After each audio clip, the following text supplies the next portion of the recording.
군대 생활에 느끼는 애환과 그 불편함에 대해서 어떤 사람이 이런 재미있는 글로 표현한 적이 있습니다. 잠들만 하면 기상, 먹을만 하면 식사 끝, 외박할만 하면 외박 금지, 놀만 하면 휴식 끝, 볼만 하면 동작 그만, 정들만 하면 전출, 휴가 갈만 하면 비상, 편지 볼만 하면 소등, 그리고 놀려고 하면 개인 활동 금지. 이제 좀 편안할 만하니까 제대. 근데 그 유머 사이트에 보니까 그 훈련소에서 그 조교가 훈련병들한테 이렇게 묻습니다.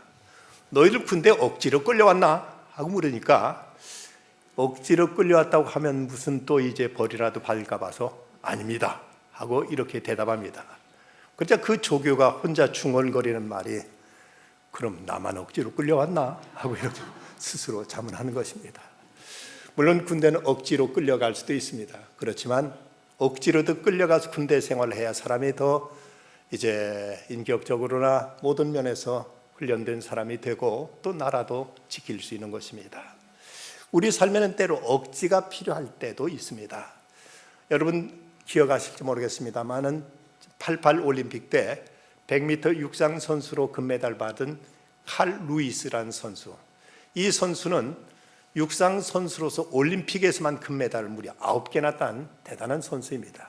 그런데 이 선수가 말하기를 자기가 이런 세계적인 선수가 된 것은 억지로 된 것이었다고 이렇게 간증한 적이 있습니다. 이 사람은 교통지옥 때문에 오토바이를 타고 이제 직장을 출근하곤 했는데 어느 날 그만 그 오토바이가 도둑맞고 말았습니다. 그러자 자전거를 사가지고 자전거를 타고 다니는데 이 자전거도 며칠 있다가 또 함께 도둑맞고 말았습니다. 그러자 이 칼루리스가 결심을 합니다. 집에서 직장까지 무려 12km나 되는데 어떤 놈도 내 달리기는 도둑질 가지 못하겠지 하고는 그때부터 직장 왕복 24km를 매일 뛰어서 다녔다고 합니다. 이 때문에 그는 세계적인 육상 선수로 발돋움할 수 있게 된 것이죠. 사람은 누구나 다 편안하기를 원합니다만은 그럼에도 불구하고 때로 우리에게는 억지가 필요할 때가 있고 또 억지가 통할 때도 있습니다.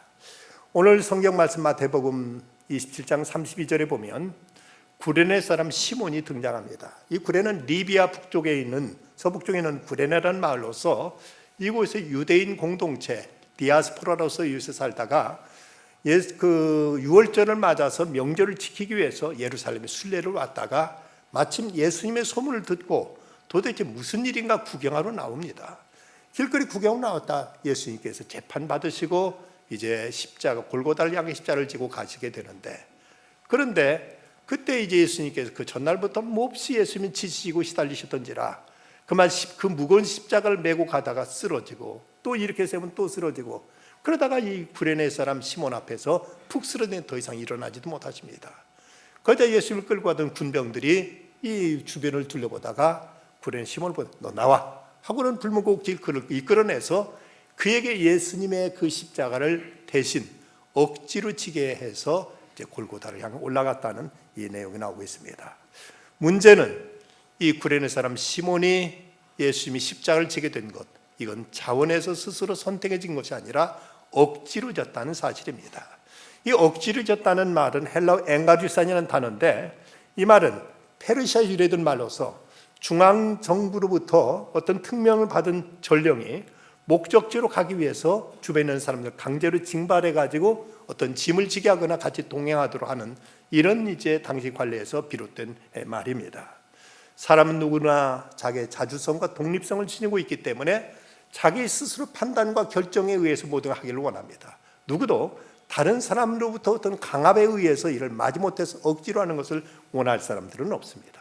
하지만 그럼에도 불구하고 때로 우리 인간 사회는 억지가 필요할 때가 있고 억지가 있어야만 할 때가 있습니다. 그 이유는 사람들이 가지고 있는 몇 가지 한계 때문에 그렇습니다. 그 첫 번째 한계는 인간의 지적인 한계를 생각할 수 있습니다. 우리가 모든 걸 다 알고 하면 좋겠지만 우리들은 모든 걸 다 아는 사람 세상에 아무도 없습니다. 여러분, 어린아이한테 예방주사를 맞게 하는 것, 아이들은 자지러지게 울고 아이들은 때를 쓰고 안 맞으려고 합니다. 그렇지만 이 아이가 아직 깨닫지 못했지만 이 아이에게 예방주사가 필요하다는 걸 부모는 알기 때문에 억지로라도 아이들한테 예방주사를 맞게 하는 것입니다. 때로 우리들이 세상 모든 일을 잘 알면 모르지만 미처 다 모르기 때문에 우리가 해야 되는 그 일이 억지가 되어야 될 때가 있다는 사실입니다. 또 하나는 사랑의 한계 때문에 그렇습니다. 베드로가 예수님을 위해서 십자가 지겠다, 죽기까지 예수님 따르겠다고 철석까지 다짐했지만 그러나 그는 막상 십자가 앞에 타고자 그는 예수님 부인하고 달아나 버리고 말았습니다. 나중에 예수님 부활하셔서 갈릴리 바닷가에서 베드로에게 하신 말씀, 요한의 아들 시몬아, 내가 이 사람들보다 나를 더 사랑하느냐고 물으십니다. 그 이유는 내가 왜 나를 모르다 부인한 줄 아느냐, 내 사랑이 부족했기 때문이라고 예수님께 말씀하십니다. 우리나라 현행법에도 어떤 사람이 자살하거나 어떤 죽음의 위기에 처했을 때 그걸 보고도 그대로 내버려 두면 이것은 자살 방조죄가 되어서 법에 저촉됩니다. 나는 저 사람 아무 관여하고 싶지 않고 저 사람의 손끝도 대고 싶지 않지만 내 마음에 전혀 사랑이 없지만 그러나 그런 경우도 적어도 생명 살리는 일에는 우리가 나서야 된다는 것입니다. 우리들에게 마음이 부족하고 사랑이 부족할지라도 이런 일에는 강제로라도 사람의 생명은 건지고 지켜야 되는 것이 법으로도 이제 명시하고 있는 일입니다. 또 하나 우리들에게 의지가 부족하기 때문에 우리들은 억지가 될 때가 있습니다. 이제 우리는 어떻게 해야 된다는 것 스스로는 알고 있지만 그러나 막상 우리들의 의지가 거기에 뒤따르지 못해서 우리가 끝까지 지키지 못하는 경우도 많습니다. 학생들이 공부 열심히 해야 될 줄 알지만 그것이 의지가 굳지 못해서 금방 자리에서 일어나서 밖에 나가 뛰어놀고 싶은 마음 때문에 이것을 지키지 못할 때 때로는 부모가 야단을 치고 때로는 매를 들어서라도 공부하도록 책상 그 자리를 지키고 있도록 이렇게 강요하는 것도 아이들이 아직 의지가 부족하기 때문에 이런 일을 억지로도 시키는 것입니다. 그렇다면 우리 신앙생활에는 왜 억지가 있어야만 되는가? 왜 억지로라도 우리에게 명하신 그 십자가를 져야만 하는가? 먼저는 예수님께서 우리에게 명령하셨기 때문에 그렇습니다. 너희들 누구든지 나를 따라오려거든 자기 자신을 부인하고 자기 십자가를 지고 나를 쫓을 것이니라 하고 예수님 분명히 제자들에게 말씀하셨습니다. 우리가 그리스도인이라는 것, 그리스도의 제자라는 것은 그리스도를 우리 주님으로 모시는 것이요, 그리스도가 우리 주님이라는 얘기는 우리는 그리스도의 종으로서 제자로서 주의 명령을 따를 의무가 생겼다는 것을 이걸 전제하고 있습니다. 우리가 주님의 종일지인데 마땅히 우리 주인 되신 그리스도의 명령, 그 말씀을 따르고 순종하는 것, 이것이 우리들이 신앙생활에 데 있어서 첫 번째 우리들이 자세히 의무라고 말할 수 있을 것입니다. 11세기 독일의 황제였던 하인리 3세는 그는 왕궁 생활에 대한 회의를 느끼고 이 모든 속세가 다 떨쳐버리고 나도 그저 수도원에 가서 수도사가 되어서 경건히 하나님과 교제하고 하나님만 섬기며 살았으면 좋겠다 하고는 왕궁을 벗어나서 어떤 수도원에 찾아갔습니다. 그리고 수도원장에게 자기가 수도사가 되고 싶으니 받아달라고 이렇게 말을 합니다. 그런데 원장은 그가 수도사가 되려는 그 동기가 올바르지 않은 것을 알고는 이런 질문을 던집니다. 폐하, 수도사가 되기 위해서는 반드시 지켜야 될 규율이 있는데 그것은 바로 절대적인 순종입니다. 수도사가 되려면 폐하도 이 규율을 지켜야만 됩니다. 하나님의 어떤 명령에도 절대적으로 순종할 수 있습니까? 그렇소. 그러면 우리 수도원에서 말하는 하나님께 대한 순종이라는 것은 구체적으로 이 수도원 원장인 저와 이 수도원에서 지도하는 모든 스승들에 대한 절대적인 순종을 요구합니다. 거기에도 순종할 수 있습니까? 알겠소. 그렇게 하겠소. 그러면 이제 첫 번째 명령을 내리겠습니다. 폐하는 다시 왕궁으로 돌아가셔서 백성들을 다스리는 일을 잘 하시길 바랍니다. 백성을 잘 다스리지 못하는 자는 하나님을 위한 수도사가 될 수 없습니다. 이 말에 꼼짝없이 그는 수도사가 되려던 생각을 접고 왕궁으로 돌아가서 백성을 다스리는 왕의 자리를 다시 감당하게 되었다는 것입니다. 어떤 일을 하나님께 우리에게 명하셨으면 이걸 지켜야 될 이런 책임이 있기에 우리는 십자가 지는 일도 우리는 마다해서는 안 된다는 겁니다. 두 번째는 주님께 우리를 위해 십자가를 지었기 때문에 우리도 주님과 함께 십자가를 지는 것은 마땅하고 당연한 도리입니다. 베드로는 이런 말을 했습니다. 그리스도께 이미 육체의 고난을 받으셨으니 너희도 같은 마음으로 갑옷을 삼으라. 이런 육체의 고난을 받은 자가 죄를 그쳤음이니 그 후로는 다시 사람의 정욕을 따르지 않고 하나님의 뜻을 따라 육체의 남은 때를 살게 하려 함이라. 베드로전서 4장 1절과 2절 말씀입니다. 우리 주님께 우리를 구원하시기 위해서 십자가 지셨다면 그 주님을 믿고 따르고 주님으로 말미암아 구원받는 우리들도 당연히 주임과 같이 십자가를 지는 것이 당연한 도리가 아니냐 하는 이 사실을 우리는 분명히 해야 될 것입니다. 20세기 탁월한 신학자인 존 스토트 목사님, 이 목사님이 이런 말을 한 적이 있습니다. 예수님에 관한 이야기 중 가장 중심이 되는 내용이 뭘까? 처녀 몸으로 잉태했다는 동정녀 탄생일까? 아니다. 그럼 뭘까? 성경에 많이 기록되지는 않았지만 예수의 젊은 시절에 대한 이야기들일까? 그것도 아니다. 그러면 예수께 주신 생명의 말씀이 교훈일까? 그것도 아니다. 그러면 예수께서 헌신적으로 종의 삶을 보여주신 봉사활동일까? 그것도 아니다. 그럼 부활일까? 그럴지도 모르지만 사실 부활도 아니다. 그럼 뭘까? 예수님 만왕 왕이 되셔서 영원토록 다스리시는 통치일까? 그것도 아니다. 그렇다면 뭐냐? 그건 예수 그리스도의 죽음이다. 십자가에 달리신 그분의 죽음이 기독교의 중심이요 계시의 핵심이라고 말했습니다. 우리 기독교의 신앙의 핵심은 바로 그리스도의 십자가에 있습니다. 그렇다면 바로 이 십자가를 떠나서 우리가 예수를 믿는다는 것 그 자체가 불가능하다는 사실입니다. 그래서 아시시의 성자 성 프란치스코는 이런 기도를 드렸습니다. 주 예수님, 제가 죽기 전에 두 가지 은총을 내려주시옵소서. 첫째는 저로 하여금 영혼과 육체의 괴로움을 겪고 당신의 십자가의 고난을 맛보게 허락해 주시옵소서. 둘째는 당신의 죄인들을 위해 참으신 것처럼 그 타는 듯한 사랑을 간직할 수 있게 해주시옵소서. 진정 우리도 참된 그리스도인이라면 주님의 그 십자가 의미를 알고 우리도 다소나마 우리에게 주어진 십자가를 지고 주님을 따르겠다는 이 자세가 우리에게 반드시 필요한 것입니다. 세 번째는 우리가 십자가를 져야 될 그 이유는 십자가를 지고 주님을 따르는 자에게 주어진 주님의 보상이 있기 때문입니다. 오늘은 구레네 사람 시몬이라고 이 마태복음 기록되어 있지만 마가복음 15장 21절에 보면은 보다 구체적인 말씀이 나옵니다. 알렉산더와 루포의 아버지인 구레네 사람 시몬이다. 이 마가복음이 쓰여지는 그 공동체에서는 이 알렉산더라는 사람과 그리고 루포라는 사람이라면 누구나 알만하니까 이 두 사람의 이름을 언급하면서 그 두 사람의 아버지인 시몬이라고 이렇게 소개하고 있습니다. 근데 재미있는 것은 또 로마서 16장 13절에 보면 사도 바울이 이런 말을 하고 있습니다. 주 안에서 택하심 입은 루포와 그 어머니에게 문안하라.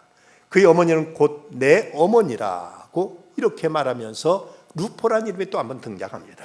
그러니까 이야기는 시몬에게는 알렉산더, 루포라는 두 아들이 있었고 저들이 이제 마가복음 쓰여지는 그 공동체 안에서는 모두 유명한 모든 이름만 되면 다 알만한 사람들이었고 그리고 그 아내는 이제 저 로마교에서 사도 바울까지도 존경해서 어머니라고 내 어머니라고 부를 만한 이런 훌륭한 여성이 되었다는 겁니다. 전설에 가면 이 구레네 사람 시몬이 예수님의 십자가를 억지로 지었습니다. 그때는 불평도 많았고 불만도 많았습니다. 왜 내가 재수 없이 이 십자가를 지어야 되나 하는 이런 생각으로 가득한 이 불평 속에서 마지못해 십자가를 졌는데 부활하신 예수님을 만나게 됐다는 겁니다. 그러고 보니까 이 시몬의 입장에서 생각하니까 이런 영광이 나에게 주어졌다니, 이런 대단한 특권이 내가 제자들도 아니고 나에게 이런 영광이 주어졌다니 하는 이 감격 속에서 그는 예수를 믿게 되었고 예수의 부활을 전하는 복음 전도자가 되었다는 겁니다. 그의 가족도 물론 다 예수 믿었겠죠. 네, 그런 일찍 이제 세상을 떠난 다음에 두 자녀 가운데 특별히 루포가 이제 늦게까지 복음을 전한 자가 되었고 그리고 그 아내는 저 로마 교회까지 가서 거기서도 이제 많은 사람들에게 영향을 미쳤기에 사도 바울까지도 그 루포의 어머니 이 시몬의 아내에 대해서 그는 내 어머니라고까지 고백할 만큼 이런 훌륭한 초대교회의 유명한 이런 경건한 믿음의 명문 가정을 이루게 되었다는 것입니다. 생각해 보면 이건 억지로 진 십자가였습니다마는 결과에 보면 이처럼 복되고 이처럼 참으로 은혜스러울 수가 없었습니다. 그가 이 미리 이어서 알았더라면 그 억지가 아니라 주님 제가 지겠습니다 하고 자원하고 나섰을 것이고 아니 사람들이 이것을 알았더라면 이건 이제 시몬에까지 이 차례가 돌아오지도 않았을 것입니다. 웬일로 그에게 이런 귀한 기회가 줘서 그는 자기가 마지못해 예수님 십자가를 졌지만 나중에 훗날은 자기가 예수님을 위해 십자가 지게 된 이 사실 이것이 얼마나 큰 은총이요 축복이요 특권이요 영광인지 이로 인해서 그 자자손손이 그 가정에 하나님을 섬기는 복된 믿음의 가정으로 든든히 세월 받을 수 있었다는 것입니다. 한국 교회사에 나오는 이용도 목사님, 이분은 신비주의자로서 일부에서는 그걸 이단이라고 말합니다만은 그는 대단히 경건한 그리고 신실한 하나님의 종으로서 부흥 강사였습니다. 그런데 그 부흥회 다닐 때면은 그가 당시 폐병삼기라서 한 번 나가 부흥회를 하다 보면은 무려 피를 사발로 쏟을 만큼 이렇게 그는 이제 힘들게 복음을 전했습니다. 그렇게 집을 나갈 때만 아내한테 내가 오늘 가면은 다시 집에 못 올지도 모른다 하고 이렇게 유언을 남기기도 했고, 그리고 자기 친구 목사님한테 부탁하고 제발 나를 위해 기도해서 좀 나로 하여금 부흥이 좀 안 다니게 해달라고 이렇게 기도하면서 부탁하면서 이 부흥을 다녔습니다. 늘 그렇게 피를 사발로 쏟으면서 또 하나님의 뜻이기에 어쩔 수 없이 억지로라도 그는 나가 복음을 전했는데 그의 일사각오의 정신으로 복음을 전했기에 그걸 통해 수많은 사람들이 구원받고 은혜를 받고 이제 놀라운 하나님의 역사가 나타나곤 했다는 것입니다. 서양 속담에 걷는 것보다 서는 것이 좋고 서는 것보다 앉는 것이, 앉는 것보다 눕는 것이, 눕는 것보다 죽는 것이 편하다는 이런 말이 있습니다. 사람은 어떻게든 편하기를 원합니다. 그리고 모든 건 내 기분과 내 마음대로 하기를 원합니다. 이렇게 쉽고 편안한 것만 추구하고 보면은 과연 세상에 그것으로 인해서 좋은 결과가 나올 수 있겠는가? 그 어떤 일도 아름다운 결과는 때로는 희생이 필요하고 때로는 고난을 통해서도 이걸 통해 무엇인가 값을 치르게 될 때 거기서 좋은 결과는 나타나게 되는 것입니다. 여러분, 세상 모든 일을 내 생각과 내 의지대로만 해야 된다고 생각하십니까? 만약 그렇다면 그 모든 결과는 내가 책임질 수밖에 없습니다. 하지만 하나님께서 말씀하시고 하나님께 명하신 대로 우리가 행하게 되면 그 결과를 하나님이 책임지시고 그 결과를 하나님께 가장 선하게 복되게 아름답게 이끌어 주실 것입니다. 내 의지를 십자가에 못 박아버리고 다만 순종이 아니면 굴종으로 우리가 하나님 앞에 복종하면서 하나님 뜻은 반드시 이루어져야만 될 것입니다. 연세 드신 분들은 기억하실 것입니다만 1974년 11월 3일 주일 새벽 청량리에 있는 대왕포노의 화재 사건이 일어났습니다. 이 건물은 호텔, 나이트클럽, 캬바레 등이 있었는데 나이트클럽에서 종업원들이 화재가 나니까 이제 거기에서 이제 술 마시 놀던 사람들이 막 이제 피신하려고 하니까 술값 내고 가라고 가로막고는 이 사람들 붙드는 바람에 그만 이제 연기가 차오르고 해가지고 시간이 걸려서 무려 88명이나 희생당하는 이런 대단히 엄청난 이제 화재 사건이 있었습니다. 그런데 그때 교회 청년 중에 하나가 그만 이제 거기 희생됐습니다. 그는 교회학교 교사도 했고 찬양대원도 되어서 봉사했고 교회에서 청년부에서 열심히 봉사도 했던 사람입니다. 그런데 대학 졸업반이 되니까 이 교회에서 많은 봉사를 하는 것들이 부담스럽고 귀찮아져서 목사님한테 찾아가서 1년만 쉬겠다고 말씀을 드렸습니다. 목사님은 만류했지만 워낙 청년이 고집을 이제 끝까지 주제 꺾지 않고 1년만 쉬겠다고 하니까 그럼 1년 후엔 다시 열심히 봉사하겠다는 이제 당부를 하고는 어쩔 수 없이 1년 동안 교회 모든 봉사를 쉬도록 허락할 수밖에 없었습니다.